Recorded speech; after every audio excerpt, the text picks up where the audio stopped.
একজন প্রফেসর প্রকাশ্যে বলেছেন আমরা ঢাকা বিশ্ববিদ্যালয়কে মাদ্রাসা করব। আমি তো বলি ঢাকা বিশ্ববিদ্যালয়কে মাদ্রাসা করলে অসুবিধা কি? মাদ্রাসার ছাত্ররা যদি, আশা করি আগামী দিনে আপনারা এই দেশের প্রেসিডেন্ট হবেন, প্রধানমন্ত্রী হবেন, রাষ্ট্রপতি হবেন, সে যোগ্যতা আপনি অর্জন করুন। জনগণের সাথে আপনার সম্পৃক্ততা বাড়ুক। আমাকে, আমার মতো আলেমকে মানে দাওয়াত দেয়, টাকা দেয়, ভাত খাওয়ায়, হাদিয়া দেয়, পানি ভরা নেয়, ভোট দেয় না। আপনি আন্দোলনের ফলশ্রুতিতে এই সরকার আসছে, আমরা দায়িত্ব নিয়েছি এবং দীর্ঘদিনের ঝঞ্ঝাও এগুলো পরিষ্কার করতে আমাদের সময় লাগবে,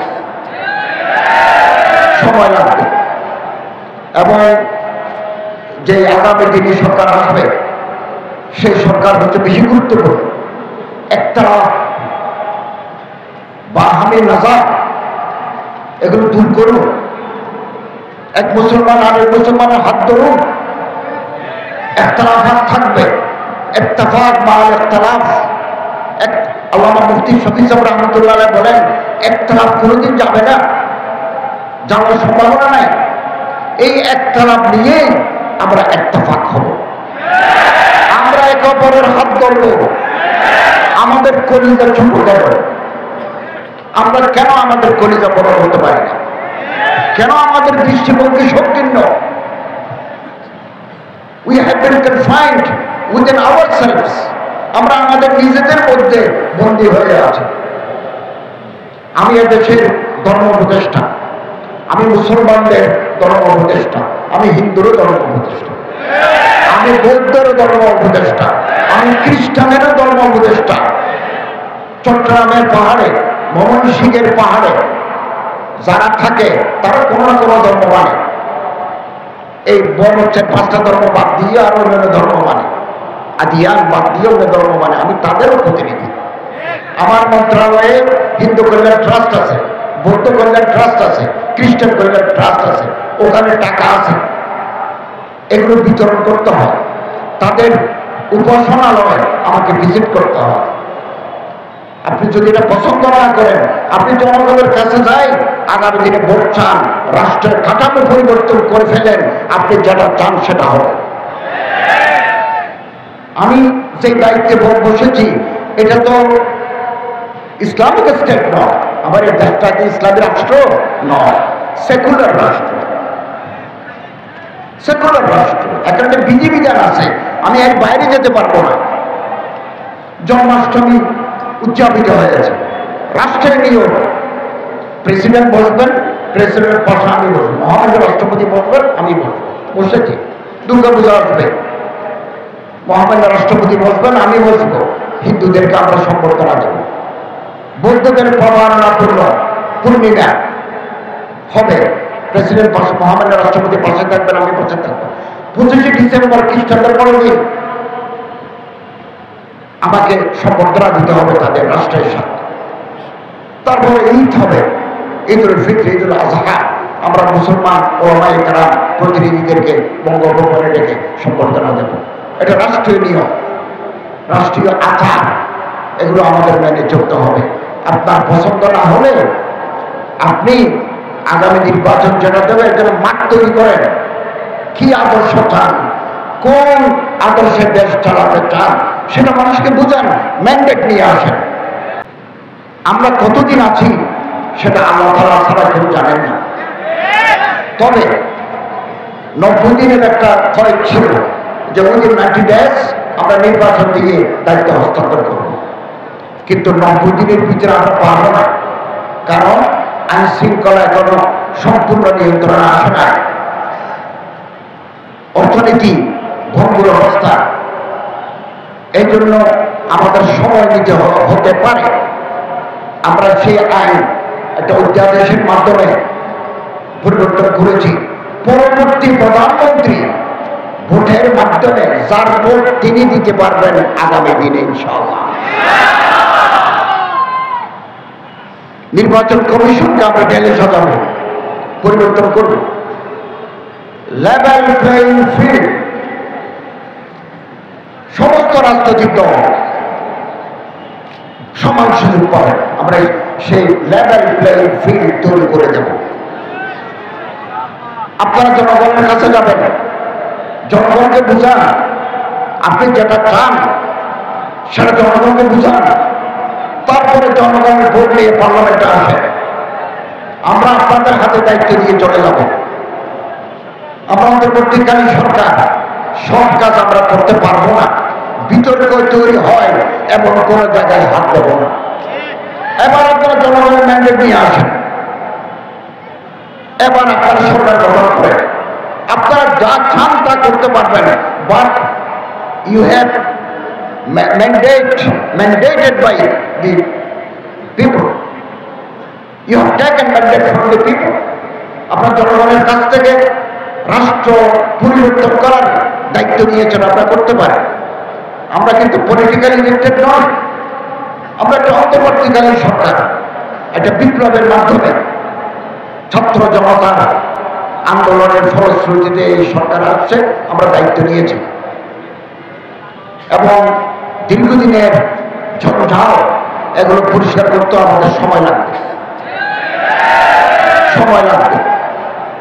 এবং যে আগামী দিনে সরকার আসবে সেই সরকার হচ্ছে বেশি গুরুত্বপূর্ণ। একটা বাহামি নাজার এগুলো দূর করুন, এক মুসলমান আরেক মুসলমানের হাত ধরুন, ইখতিলাফাত থাকবে, ইত্তেফাক মাল ইখতিলাফ। আল্লামা মুফতি শফি সাহেব রাহমাতুল্লাহ আলাইহি বলেন, ইখতিলাফ কোনোদিন যাবে না, যাওয়ার সম্ভাবনা নাই। এই ইখতিলাফ নিয়ে আমরা ইত্তেফাক হব, আমরা একে অপরের হাত ধরব, আমাদের কলিজা ছোট করব। আমরা কেন আমাদের কলিজা বড় হতে পারি না? কেন আমাদের দৃষ্টিভঙ্গি সংকীর্ণ? We have been confined within ourselves. আমরা আমাদের নিজেদের মধ্যে বন্দী হয়ে আছি। আমি এদেশের ধর্ম উপদেষ্টা, আমি মুসলমানদের ধর্ম উপদেষ্টা, আমি হিন্দুরও ধর্ম উপদেষ্টা, আমি বৌদ্ধেরও ধর্ম উপদেষ্টা, আমি খ্রিস্টানেরও ধর্ম উপদেষ্টা। চট্টগ্রামের পাহাড়ে, ময়মনসিংহের পাহাড়ে যারা থাকে তারা কোনো না কোনো ধর্ম মানে। এই বন হচ্ছে 5টা ধর্ম বাদ দিয়ে আর অন্যান্য ধর্ম মানে, আদিয়ান বাদ দিয়ে অন্য ধর্ম মানে। আমি তাদেরও প্রতিনিধি।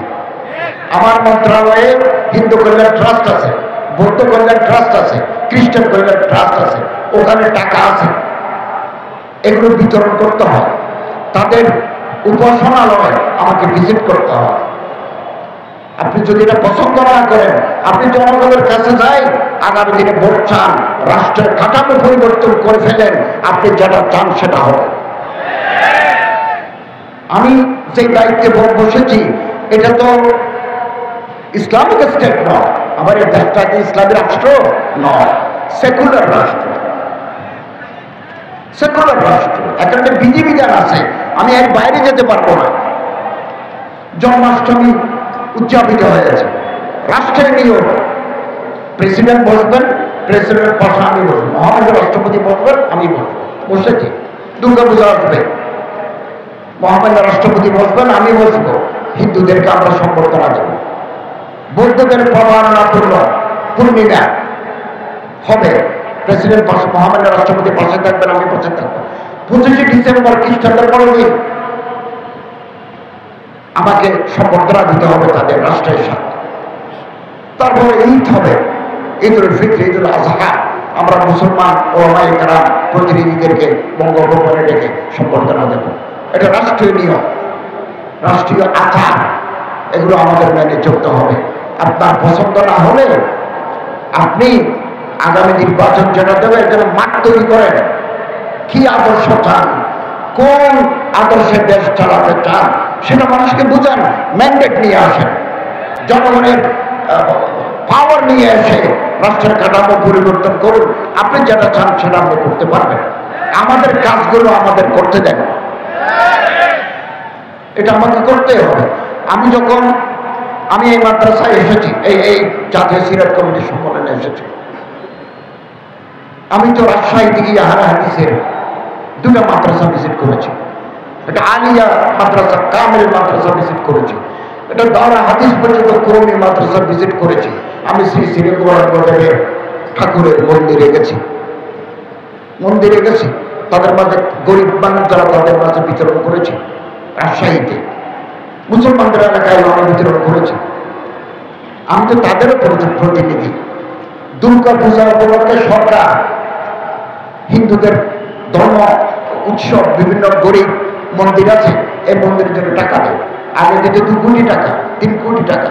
এবার আমাদের চিফ অ্যাডভাইজার সাহেব দিচ্ছেন 7 কোটি টাকা। হিন্দু তহবিলে দিচ্ছেন, আমাদের ফান্ডে দিচ্ছেন। আমরা এটা বাংলাদেশের যত জেলা আছে, কিছু জেলা বড়, কিছু জেলা ছোট, এরকম একটা তালিকা করে জেলা প্রশাসনের মাধ্যমে আমরা এগুলো ওখানে পৌঁছাবো, তাদের কাছে এগুলো পৌঁছাবো। এবং বাইরে একটা মিথ্যে প্রচারণা চলছে সারা দুনিয়া ব্যাপী। সেটা কি?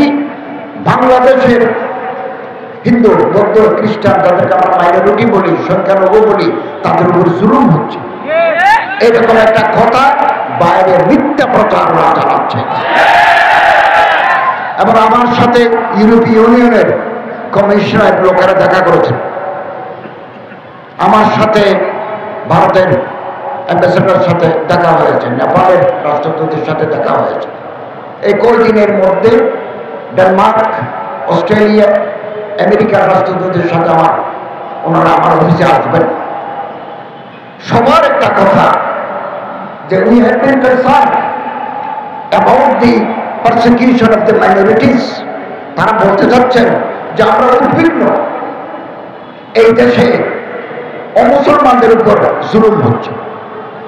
এই কথাটা সম্পূর্ণ মিথ্যা প্রচারণা, এগুলো বাইরে চলছে। ওনারা সেটা আমাদের কাছে জানতে চাচ্ছেন। আমরা ওনাদেরকে আশ্বস্ত করেছি বাংলাদেশের কোথাও সাম্প্রদায়িক সম্প্রীতি নষ্ট হয় এরকম কোন কাজ আমাদের দেশে হচ্ছে না। আমরা রাষ্ট্রের পক্ষ থেকে যত নিরাপত্তা ব্যবস্থা গ্রহণ করা দরকার সেটা আমরা গ্রহণ করছি। তারা নির্বিঘ্নে তাদের ধর্ম পালন করবে, আমাদের রাষ্ট্রের পক্ষ থেকে কোনো বাধা নেই।